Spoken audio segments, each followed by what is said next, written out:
Now I would like to give the floor to His Excellency, the Secretary General, Mr. António Guterres. Madam President of the General Assembly, Excellencies, ladies and gentlemen, all protocol observed. Just a few hours' drive from here is the city of Pittsburgh. Less than a month ago, Pittsburgh was the scene of an horrendous attack.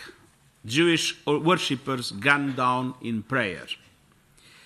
It was an unspeakable act, yet I was struck by the voices that emerged. The local Muslim community, for example, raised tens of thousands of dollars to help the victims. Let us know what you need, a leader said. We will be there. He said he was echoing the same message of support that his community received in times of trouble. He was also echoing the essence of the mission of the Alliance of Civilizations. The Alliance is not a feel-good initiative. It is fundamental to peace, to security, to sustainable development, and to the world we need to build. And this is why I'm pleased to welcome you to this opening session of the 8th Global Forum of the United Nations Alliance of Civilizations. And I thank High Representative Nasir Abdulaziz Al Nasser for his service in guiding the Alliance over the past 6 years.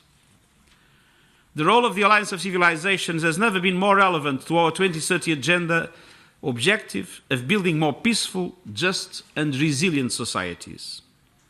For that, we need to promote the conditions where people of different identities, faiths and cultures can live in harmony, free of discrimination and persecution. Sadly today, culture, faiths, and a false notion of identity are still creating serious problems and threats in different regions. Think no further than the desperate plight of the Rohingya people of Myanmar, subject to ethnic cleansing in the only place that they can call home. Or the ordeal of the Yazidi people in Iraq, overrun by ISIS, their men slaughtered and their women and girls sold into slavery. These peoples, and many more around the world, are guilty of nothing except being different from their persecutors. It is unacceptable and a source of deep shame that identity should make a person or a community a target. Yet, in today's world, people whose identities are defined by religion, culture, or ethnicity continue to be besieged by hatred. We see in the resurgence of neo-Nazis organizations and anti-Semitism. We see in the vitriol directed at refugees and migrants, some of our world's most vulnerable and needy people, and which is why it is essential that next month nations embrace the compacts on migration and refugees. We see it in the homophobia that permeates minds and laws in countries throughout the world. And we see it in the global pandemic of violence against women and girls, from so-called honor killings to the pervasive sexual harassment that so many females endure in all societies. That is why we must all work together to build societies that are truly respectful and inclusive, and where diversity is seen as a richness, not a threat. But this will not necessarily happen spontaneously. It needs the investment of commitment of political community and faith leaders.